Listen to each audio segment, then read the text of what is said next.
राधे राधे दोस्तों, जय श्री कृष्णा। कैसे हो आप? आशा करते हैं आप सभी बहुत अच्छे होंगे। आज की इस वीडियो में हम यानी कि माघ पूर्णिमा की व्रत कथा का श्रवण कराने वाले हैं। तो दोस्तों, व्रत कथा सुनने से पहले थोड़े से हाथ में चावल और फूल जरूर ले लें।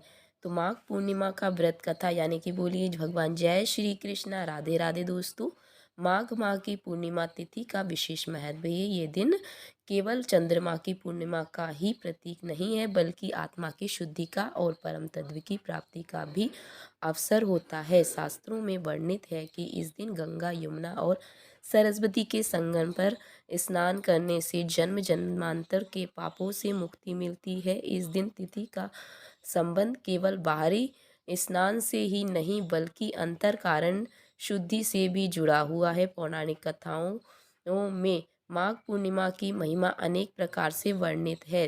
देवगण इस पावन तिथि में तीर्थों के वास करते हैं और साधक के प्रत्येक शुभ कार्य का करते हैं, यानी सद्गुण फल प्रदान करते हैं। व्रत, दान, पूजा और संकल्प के द्वारा जीवन को पवित्र बनाने का यह परम अवसर होता है। खास तौर पर भगवान विष्णु और भगवान शिव की उपासना इस दिन अत्यंत फलदायी मानी जाती है। तो आइए श्रोताओं, आज इस पावन अवसर की शुद्ध कथाओं का श्रवण करते हैं, जो न केवल हमारी आत्मा को पवित्र करेगी, बल्कि हमें धर्म और सत्कर्म के पथ पर अग्रसर होने की प्रेरणा भी देगी। कलयुग में जहाँ पाप और अधर्म का प्रभाव बढ़ता जा रहा है, वही माघ पूर्णिमा कथा का संबंध अमृत समान है। शास्त्रों में कहा गया है कि जो व्यक्ति श्रद्धा, भाव और पुण्य काल में धर्म कथाओं का श्रवण करता है, उसे जन्म जन्मांतर पापों से नष्ट हो जाते हैं। उसके पाप भगवान की कृपा से सभी मनोकामना पूर्ण होती है। इस दिन जो व्यक्ति पवित्र नदी में स्नान ना कर पाए, लेकिन अगर वह व्यक्ति सच्चे मन से भगवान की कथा सुन ले, तो वह बिना स्नान किए भी वही पुण्य प्राप्ति कर लेता है, क्योंकि कथा श्रवण से आत्मा शुद्ध होती है।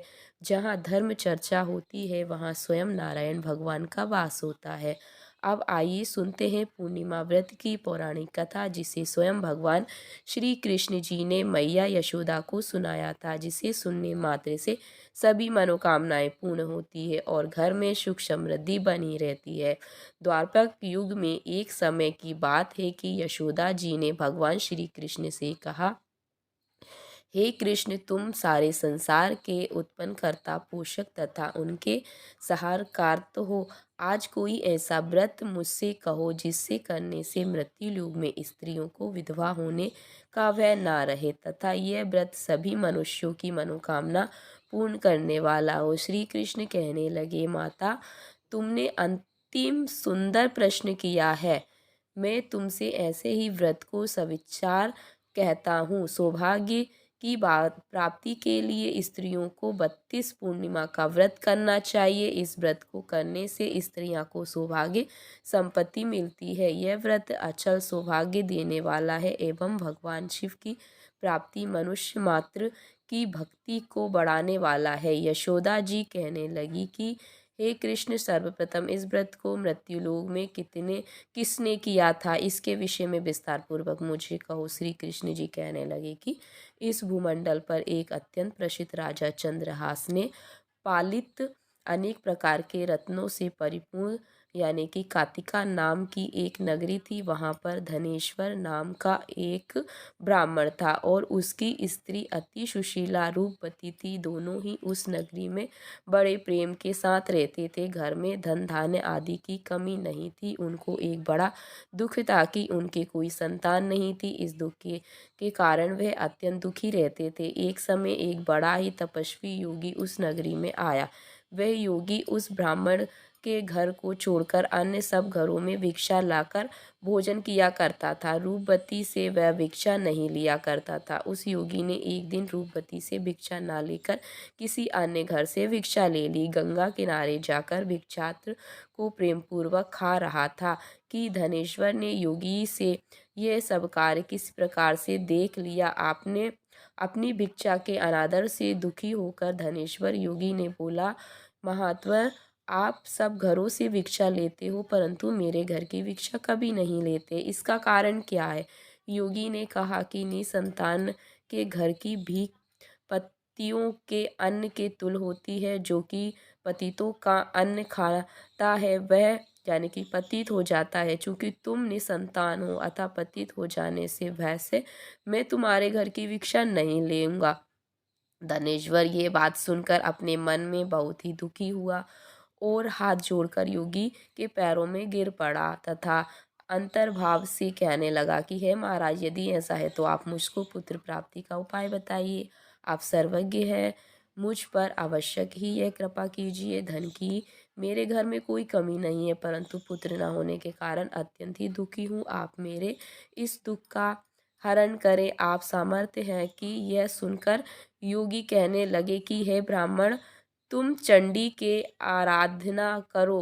पर आकर उसमें अपनी स्त्री से सब वृत्तांत कहा और स्वयं तप में निर्मित वन में चला गया। वन में जाकर उसने चंडी की उपासना की और उपासना की। चंडी ने 16वें दिन उसको स्वप्न में दर्शन दिया और कहा कि हे धनेश्वर, जा तेरे घर में पुत्र होगा, परंतु वह 16 वर्ष की आयु में ही मृत्यु को प्राप्त हो जाएगा। यदि तुम दोनों स्त्री पुरुष 32 पूर्णिमा का व्रत विधि पूर्वक करोगे तो वह दीर्घ आयु होगा। जितनी तुम्हारी सामर्थ्य हो आटे के दिए बनाकर शिव की पूजा करना, परंतु पूर्णिमासी को 32 हो जाने चाहिए। प्रातःकाल होने पर इस स्थान के समीप ही तुम्हें एक आम का वृक्ष दिखाई देगा, उस पर तुम चढ़कर एक फल तोड़ना, शीघ्र अपने घर चले जाना, अपनी स्त्री से वृत्तांत कहना।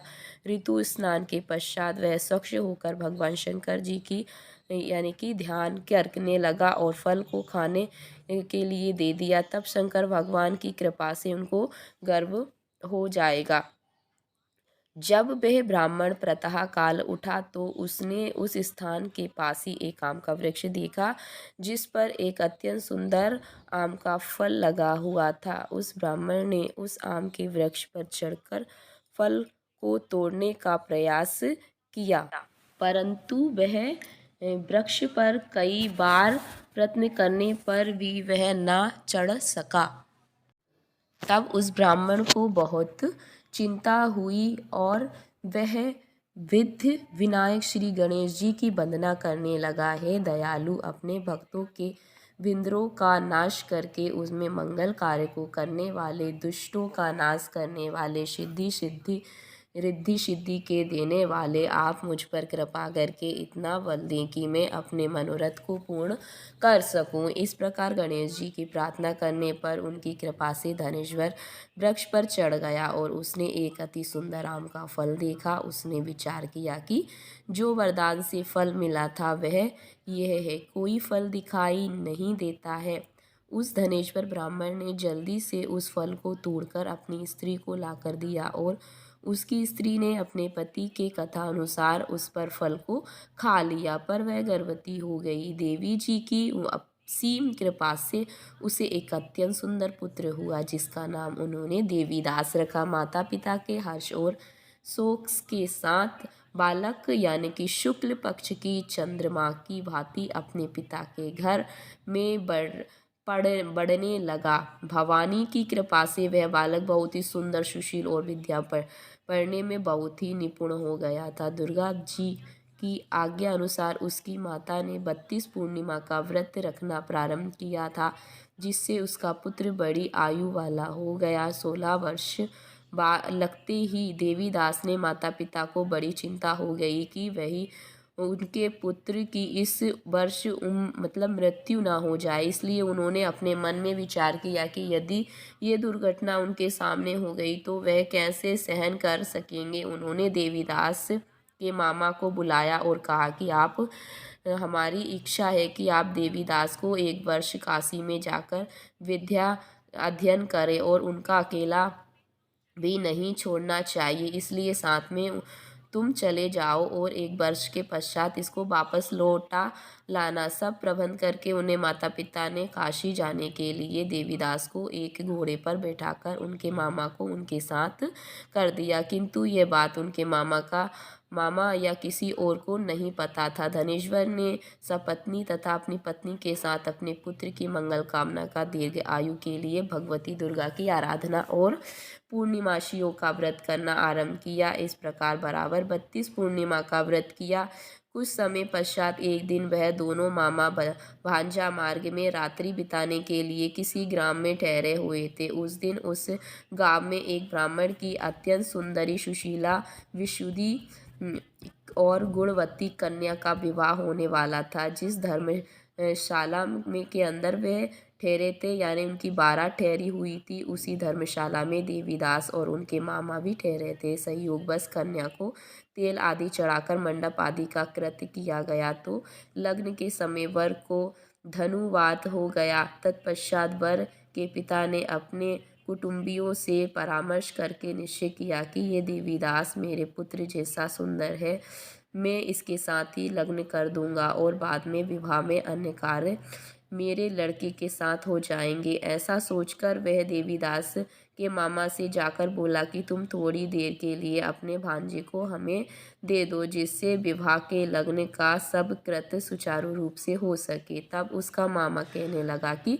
जो कुछ भी मधुरपर्क आदि कन्यादान के समय वर को मिले वह सब हमें दे दिया जाए तो मेरा भांजा इस बारात का दूल्हा बन जाएगा। ये बात वर के पिता के द्वारा स्वीकार कर लेने पर उसने अपना भांजा वर बनने को भेज दिया और उसके साथ सब विवाह कार्य रात्रि में विधिपूर्वक संपन्न हो गए। पत्नी के साथ वह भोजन ना कर सका और अपने मन में सोचने लगा कि ना जाने ये कैसी स्त्री होगी। वह एकांत में इसी सोच में गर्म निसंतान छोड़ने लगा तथा उसकी आंखों में आंसू भी आ रहे थे। तब वधू ने कहा कि क्या बात है, आप इतने उदासीन व दुखी क्यों हो रहे हो। तब उसने सब बातें को वर के पिता व उसके मामा को बताई। उसने बताया कि तब कन्या कहने लगी कि यह ब्राह्मण विवाह के विपरीत कैसे हो सकता है। देव, ब्राह्मण और अग्नि के सामने मैंने आपको ही अपना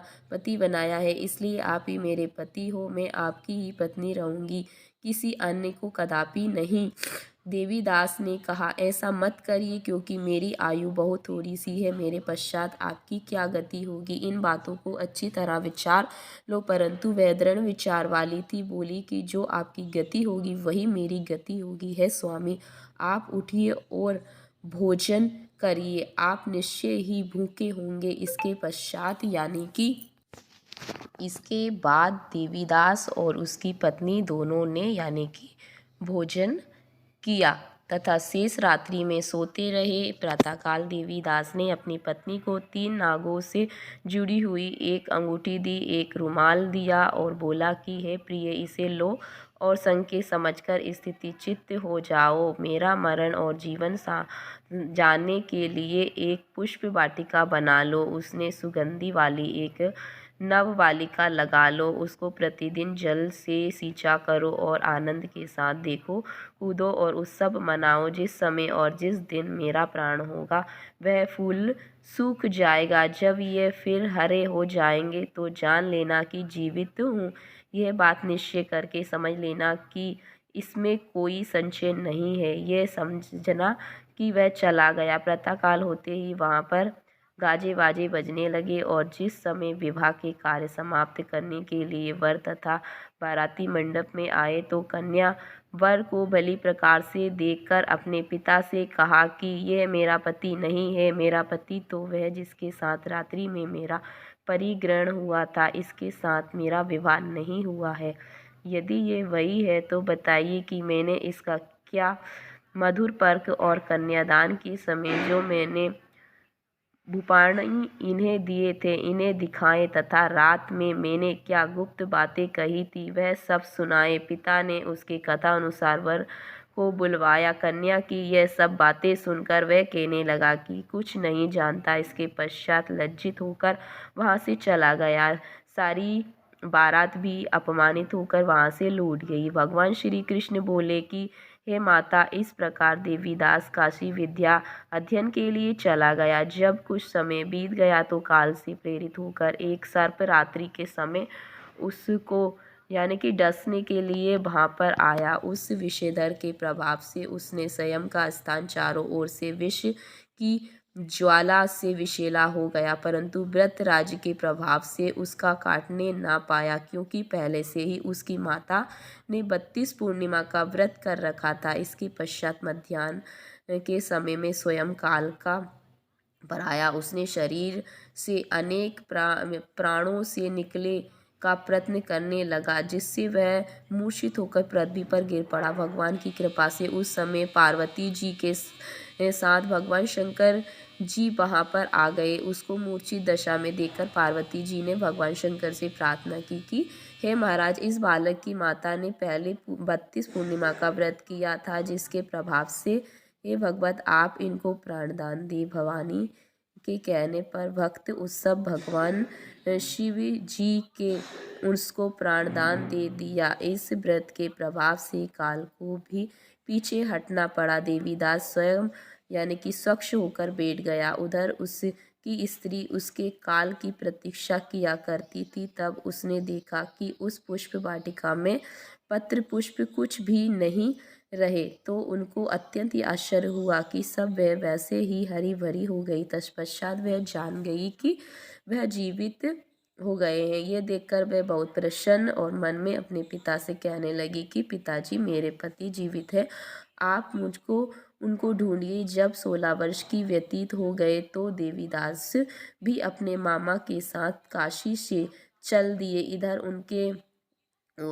उनको ढूंढने के लिए अपने घर आने लगे, तो वह दोनों मामा भांजा वहाँ पर आ गए। उनको आया देखकर उनको बड़ी प्रसन्नता के साथ घर ले आया। उस समय नगर के निवासी भी वहाँ इकट्ठे हो गए और कहने लगे, निश्चय किया कि आवश्यक ही इसी बालक के साथ कन्या का विवाह हुआ था। उस बालक को जब कन्या ने देखा तो पहचान लिया, कहा कि यह तो वही है जो संकेत करके गया था। तदनुसार सभी कहने लगे, भला हुआ ये आ गया, और सब नगरवासियों ने आनंद मनाया। कुछ दिन बाद देवीदास अपनी पत्नी मामा के साथ अपने घर बहुत ही उपहारित लेकर अपने घर की प्रस्थान किया। जब वह अपने गांव के निकट आ गया तो कई लोगों ने उसको देखकर उनके माता पिता को पहले ही जानकर खबर दे दी कि तुम्हारा पुत्र देवीदास अपनी पत्नी और मामा के साथ घर वापस आ रहा है। ऐसा समाचार सुनकर पहले तो उन्होंने विश्वास नहीं किया, किंतु और लोगों ने भी आकर उनकी बात का समर्थन किया। उनको बड़ा ही आश्चर्य हुआ, लेकिन थोड़ी देर में देवीदास आकर अपने माता पिता के चरणों में अपना सिर रखकर प्रणाम किया और अपनी पत्नी अपने आस के चरणों से स्पर्श किया, तो माता पिता ने अपने पुत्र और पुत्र वधू को अपने हृदय से लगा लिया और दोनों की आंखों में प्रेम पूर्वक अपने पुत्र और पुत्र वधू को खुशी की। धनेश्वर ने बड़ा भारी उत्सव दिया और ब्राह्मण को भी बहुत सा दान दक्षिणा देकर प्रसन्न किया। श्री कृष्ण जी कहने लगे कि इस प्रकार धनेश्वर 32 पूर्णिमा के व्रत का प्रभाव से पुत्रवान हो गया। जो भी स्त्रियां इस व्रत को करती हैं वह जन्म जन्मांतर वैभव का यानी कि दुख नहीं भोगती है, सदैव सौभाग्यवती रहती है। यह मेरा वचन है, इसमें कोई भी संदेह नहीं मानना। यह व्रत पुत्र पौत्रों को देने वाला, संपूर्ण मनोकामना को पूर्ण करने वाला। 32 पूर्णिमा का व्रत करने से यानी कि 32 पूर्णिमा का व्रत करने से सब इच्छाएं भगवान शिव जी की कृपा से पूर्ण हो जाती है। बोलिए भगवान श्री हरि विष्णु भगवान की जय, कृष्ण भगवान की जय। तो इस तरह से इस व्रत को करने से सौभाग्य अमर होता है, पुत्र पुत्री की लंबी आयु होती है, दीर्घ आयु होती है। तो दोस्तों वीडियो कैसी लगी, थोड़ी सी भी अच्छी लगी हो तो चैनल को सब्सक्राइब लाइक ज़रूर करिएगा। फिर किसी नेक्स्ट वीडियो में मिलेंगे, तब तक के लिए राधे राधे, जय श्री कृष्णा।